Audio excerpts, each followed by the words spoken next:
Eyeballs நேயர்களுக்கு வணக்கம். நம்ம கடந்த பல எபிசோட்ஸாக கிரகங்களே கோவில்களாய் அப்படின்ற தலைப்பின் கீழே தொடர்ந்து நிறைய வீடியோக்கள் பார்த்துட்டு வரோம்.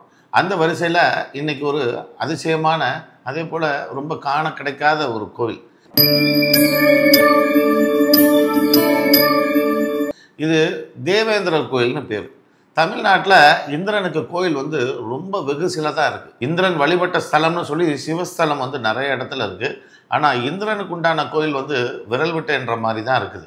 அப்படி ஒரு கோயில், ரொம்ப அதிசயமான கோயில் எங்கே இருக்குது அப்படின்னா, சுசீந்திரம் இருக்கு இல்லையா, சுசீந்திரம் பக்கத்தில் மருந்துவாழ் மலைன்னு ஒன்று இருக்குது. இந்த மருந்துவாழ் மலையில் ஒரு சின்ன மலை ஏறி மேலே போகணும். கொஞ்சம் ஆபத்தான பாதை மாதிரி தான். ஒரு ஆள் ஏறுற மாதிரியாக படி செதுக்கியிருப்பாங்க. ஒரு கைப்படியும் அதில் போட்டிருக்கும்.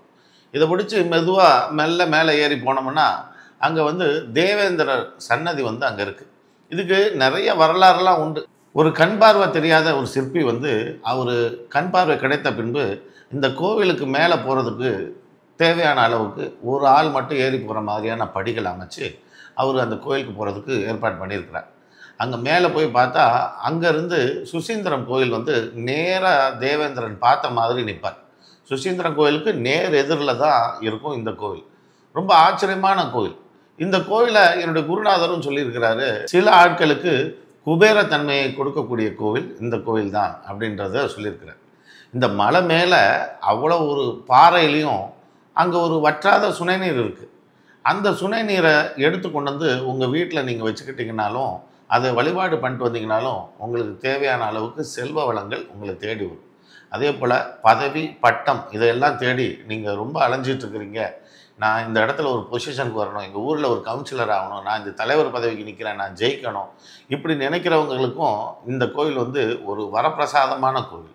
இந்த தேவேந்திரனை வழிபடக்கூடியவர்கள் யாராக இருந்தாலும் அவங்களுக்கு தேவையான தலைமை பதவியும் பணமும், அவங்க வீட்டில் ஒரு சுபகாரியம் நடக்கணும்னு ஆசைப்பட்டுக்கிட்டு இருந்தாலும் சரி, இந்த தேவேந்திரன் கோயில் அதிசயக்கத்தக்க வகையில் உங்களுக்கு ஒரு நன்மையை செய்யும். நான் இந்த கோயிலுக்கு போகும் பொழுது யாருமே இல்லை. இந்த கோயிலில் அந்த மலையிலையும் யாருமே இல்லை. நானும் என்னுடைய நண்பர்கள் 2 பேருமா சேர்ந்து அந்த கோயிலுக்கு போனோம். அந்த கோயிலுக்கு படி ஏறி போகிறது ரொம்ப சிரமம். அந்த கைப்பிடியை பிடிச்சிட்டு ஏறி மேலே மெல்ல மெல்ல போகும் பொழுது ஒரே ஒரு ஆள் மட்டும் எங்களை தாண்டி வந்தார். அவர் அங்கே மேலே எங்கே போகிறாருன்னு தெரியல. அவர் போய் பார்த்தா நாங்கள் ஏறி போகிறதுக்குள்ளே அவர் போய் மேலே படுத்து தூங்கிட்டு இருந்தார். அப்போது நாங்கள் போய் தரிசனம்லாம் பண்ணி முடிச்சுட்டு அங்கே இருக்க தீர்த்தங்கள் மற்றதெல்லாம் எடுத்து நாங்கள் அறிஞ்சிட்டு அங்கேருந்து வரும் பொழுது அவர் முடிச்சு உட்காந்துருந்தார். அப்போ அவர்கிட்ட பேச்சு கொடுத்தோம். அப்போ இந்த கோயிலை பற்றி அவர் சொன்னார், இங்கே ஒன்றும் அவ்வளோவா கூட்டம் வர்றதில்லை, எப்போயாவது தான் இதுக்குண்டான பூஜைகள் இதெல்லாம் நடக்கும். ஆனால் இந்த கோயில் வந்துட்டு போனவங்க எல்லாருக்குமே அவங்க எதிர்பார்த்த விஷயங்கள்லாம் நடக்குதுன்னு சொல்லுவாங்க. எங்கள் ஊர் மக்கள் அப்பப்போ வருவாங்க, ஆனால் இங்கே கூட்டம் ஒன்றும் இருக்காது அப்படின்னு சொன்னார்.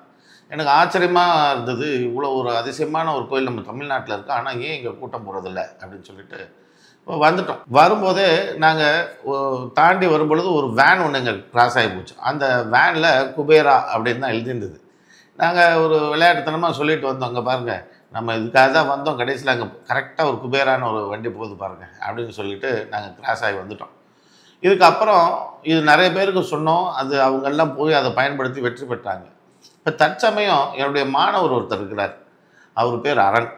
அவர் அந்த கோயிலுக்கு நான் சொன்னதுக்காகவோ அவர் அந்த கோயிலை தேடி போயிட்டுருக்கிறார். அந்த கோயில் போயிட்டு அங்கேருந்து வந்த பிறகு இவருக்கு வரவே வராது அப்படின்னு நினச்சிருந்த ஒரு மிகப்பெரிய தொகை அவருக்கு வந்ததாக எனக்கு ஃபோன் பண்ணி சொன்னார். சார், இது உண்மையிலேயே இந்த குபேரத்தன்மை நீங்கள் சொல்லிக் கொடுத்த மாதிரி நான் போனேன் சார். அங்கே அதே போல் எனக்கு தேவையான பணம், நான் எதிர்பார்க்காத பணம் என்னை சேர்ந்துருச்சு சார், ரொம்ப நன்றின்னு சொல்லி ஒரு மிகப்பெரிய தொகையை குறிப்பிட்டார். எனக்கும் சந்தோஷம். இது நடந்து இன்னும் ஒரு வாரம் 10 நாளில் திரும்பவும் அனுப்புகிறார். சார், எனக்கு இப்படி ஒரு படம் என்கிட்ட சேர்ந்தது, இதை பாருங்கன்ட்டு ஒரு குபேரர் படத்தை ஃபோட்டோ எடுத்து எனக்கு அனுப்புகிறார். எனக்கு ரொம்ப சந்தோஷம். இவர் எதை நோக்கி அங்கே போனாரோ அந்த விஷயம் இவரை தேடி உட்காருது. அதுவும் அடுத்தடுத்த சம்பவங்கள் நிகழ்கிறதுலையும் நான் இங்கே வந்துட்டேன், உங்களுக்கு உதவி செய்கிறேன்றதை இவருக்கு குறிகாட்டிக்கிட்டே இருக்குது. இன்னும் அவர் அந்த தேவேந்திரனோட அருளால் இன்னும் பல உயரங்களுக்கு போகிறதுக்கு நான் இறைவனை வேண்டிக்கிறேன். இதுபோல் நிறைய பேர் அங்கே போய் அவங்களுடைய காரியங்களை சாதிச்சுக்கிட்டாங்க. காரியங்கள் சாதிக்கிறதுக்காக மட்டும் இல்லை, முக்கியமாக இந்த கோயில் கிரகங்களில் என்னவா இருக்குன்றது நம்ம தெரிஞ்சுக்கணும் இல்லையா. இந்திரன் அப்படின்னாலே அது சந்திரனை தான் குறிக்கும். இங்கே தேவேந்திரன்ற வார்த்தை வர்றதுனால வேணா குருவையும் சந்திரனையும் சேர்த்துக்கலாம். இந்த 2 கிரகங்களை தவிர இன்னும் 2 கிரகங்களும் இதில் மறைஞ்ச மாதிரி உள்ள இருக்கும். ஆக இந்த சந்திரன்ற கிரகம், குருன்ற கிரகம், இந்த 2 கிரகமும் உங்களுக்கு தேவையான அனைத்து வளங்களையும் குறிக்கும். உங்களுக்கு எல்லாருக்கும் தெரியும், இந்த குருன்றது தனக்காரகன் அப்படின்றதும் உங்களுக்கு தெரியும், சந்திரன்றது குபேர கிரகம்ன்றதும் உங்களுக்கு தெரியும்.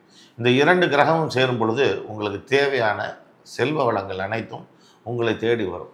இங்கே நம்ம நினச்ச மாத்திரத்தில் இந்த கோயிலுக்கு போயிட முடியாது. யாருக்கு அதற்குண்டான நேரம் வருதோ அந்த நேரம் பார்த்தா இந்த கோயிலுக்கு அவங்க போவாங்க. போயிட்டு வந்த பிறகும் அவங்களுக்கு நடக்கக்கூடிய சூழ்நிலைகள் எல்லாம் முற்று கவனித்தா அந்த கோயில் இவங்களுக்கு உதவி செய்ய ஆரம்பிச்சிருச்சா அப்படின்றத இவங்க உணர ஆரம்பிக்கலாம். அப்படி இல்லைன்னா இன்னும் ஒரு 2-3 தடவை நம்ம அதை ரிப்பீட் பண்ணாலே போதுமானது. உங்களுக்கு தேவையான அனைத்து வளங்களையும் மற்ற விஷயங்களையும் இந்த ஒரே கோயில் உங்களுக்கு தரும். அதுலேயும் குறிப்பாக குபேரன் உங்களுக்கு தேவையான விஷயங்கள் எந்த ராசிக்காரர்களாக இருந்தாலும் அவங்களுக்கு தேவையான அனைத்து வளங்களையும் இந்த கோவில் மூலமாக உங்களுக்கு வழங்குவார் என்று சொல்லிக்கிட்டு, இதுபோல் நிறைய கோயில்கள் நம்ம தமிழ்நாட்டில் இருக்குது. அடுத்தடுத்த நிகழ்ச்சியில் நான் ஒன்று ஒன்றா சொல்கிறேன். அது வரைக்கும் நன்றி, வணக்கம். AVR சதீஷ்குமார் நடத்தும் உயர்நிலை நேரடி ஜோதிட வகுப்பு ஆகஸ்ட் 30ஆம் தேதி முதல் ஆரம்பம். உடனே உங்கள் இருக்கைகளை முன்பதிவு செய்து கொள்ளுங்கள். தொடர்புக்கு 9789073669.